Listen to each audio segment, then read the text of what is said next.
look at a verse tonight that's really very familiar to all of us. It's in the book of Micah, chapter 6, verse 8. He hath shown thee, O man, what is good, and what doth the Lord require of thee, but to do justly, and to love mercy, and to walk humbly with thy God. It's just three things. Three things that we spend our lives trying to work on and improve. Anyway, I thought we'd kind of dissect these things tonight, and starting with to do justly, to do what is right in the sight of God. Defining the word just, it says fair or impartial in action or judgment, conforming to high moral standards, honest, reasonable. We know our Bible tells us that God is just. In Deuteronomy 32:4, it says, He is the rock. His work is perfect. All his ways are judgment. A God of truth and without iniquity, just and right is he.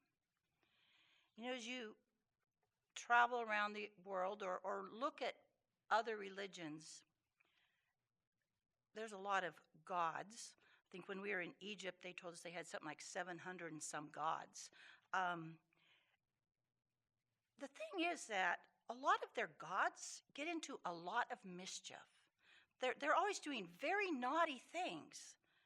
But that's not the way our God is. It says he is just and right. His ways are perfect. He says that the reason why, there is no God beside him. He tells us that. He says, there is no other God beside me. A just God and a Savior, there is none beside me. He is the only God. He is, and we are supposed to be, as Christians, a reflection of God. And so if God is just, that should be something that shows up in our life also. There's a verse in Ephesians 4:24 that says, and that ye put on the new man, talking about being saved, of course, which after God is created in righteousness and true holiness. So we should put on this new man, which is like God, or reflecting God, in righteousness and in true holiness. And that will mean that we are doing what is right and what is just in the sight of the Lord. In Ecclesiastics, there's this chapter, the 18th chapter, and it talks about, starting at verse 5, it says, but if a man be just and do that which is lawful and right, and then it goes on for 15 verses about if he doesn't do this, and if he doesn't do this, and if he doesn't do this, and if he doesn't do this. Then in the verse 22 it says, so let me put it all together, okay, because you've probably forgot the first part of it already. It says, but if a man be just and do that which is lawful and right, and skipping to verse 22, all his transgressions that he hath committed, they shall not be mentioned unto him. In his righteousness that he hath done, he shall live. Doing what is just and righteous before God. Sometimes it's very easy to know what is the just or the right thing to do. We were traveling one time and we stayed the night at a hotel, and we went into our room, and there was the door was right next to our door, and the lights were off in that room. And we were in our room, and then we came out to take the dogs for their nightly little walk. And the lights were on in that room, and sitting on the doormat was this big wad of cash. I mean, hundreds of dollars. I mean, it was a big wad of cash. You know, I didn't even have to think about it. What is just and what is right? Of course that money belongs to whoever was in that room. And I knocked on the door and gave them their money, and they were quite surprised. They didn't know they'd lost it. And as it happened, well, actually, the long version of the story is, we took the dogs for a walk. We went back in, and I thought about that, and I thought, I missed an opportunity. I just didn't feel like I was finished with that yet. So I said, I've got to go talk to those people again. And so I went and I knocked on their door and I said, I could have kept that money. You probably wonder something along the line. You probably wonder why I brought it back. Why would a person do that? And he says, oh, yes, just a minute. And he shut the door and he comes back and he's going to hand me some money. And I said, no, that's not where I'm going. I said, I'm a Christian. And I knew I couldn't keep that money. Well, as it happens, they were from a church somewhere here in Oregon, and this money had been collected from their congregation, and they were on their way to Mexico to do some work in a church down there. So I suppose God put us right next to them because they needed their money. Anyway, that was a no-brainer, to do what is right, to do what was just. Sometimes it takes a little bit more thought and a little bit more discernment, because there could be two choices, and there's nothing wrong with either of them, and to decide which way should we choose when both of these choices, there's nothing wrong with them. But what would be the better choice? Luckily, we don't have to make these decisions on our own. It says that we can ask wisdom of God and help in these situations, and he is more than willing. And we can be like Solomon when he asked, give me an understanding heart that I can judge right and wrong between the people. We have a God that will help us make those choices and to do what is right in his eyes, what would help others and not just ourselves. And we come to love mercy. That can sometimes be a hard one. Sometimes, but mercy, compassionate treatment, a disposition to be kind and forgiving, charity, kindness, forbearance. And in Psalms it says, Psalms 45, the Lord is gracious and full of compassion, slow to anger, and of great mercy. The Lord is good to all, and his tender mercies are over all his works. And we know one of the Beatitudes is probably already going through your mind. Blessed are the merciful, for they shall obtain mercy. I don't think in fact, I'm just going to say I know there's not one of us here who haven't needed mercy shown to us. And I would just go out on a limb and say, since we're all still breathing, we're probably going to need mercy shown to us at least once more in our life. It's just part of life, isn't it? We're people. So if we want to obtain mercy, we need to be merciful. And there's some verses in Matthew, another one that you're familiar with, judge not that you be not judged. And I'm not talking about big sin. I'm not talking about sin. I'm just talking that as people, we can sometimes, maybe we say something, maybe we make a choice that people go, I wonder why they did that. What did they mean by that? And we don't always know what's going on in a person's life. We don't know what they faced that day. We don't know what's going on with their health or in their relationships with others. All we know is that God says to be merciful. That we need to obtain mercy. We had best be merciful to others. And that's where the golden rule comes in. Do unto others as you would have others do unto you. Show mercy. We need, and these things are not,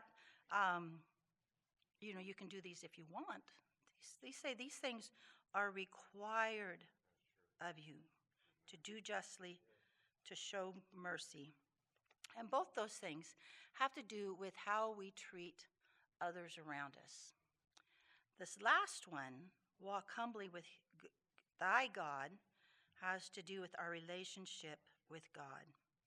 But I think we all know what humble is, marked by meekness or modesty in behavior, attitude, or spirit, not arrogant or prideful. Now here's a really good reason to walk humbly with your God. It says in Psalms 25:9, the meek he will guide in judgment, and the meek will he teach his way. We all need to be taught God's way. Even if we've been saved forever, we still need teaching. We still need guidance. And when we're walking humbly with God, we can have that. It's to walk humbly with God really it's self-denial, isn't it? It tells us in Galatians, I am crucified with Christ. So we have to deny ourselves sometimes to walk humbly with God, and to realize that he wants nothing but the best for us.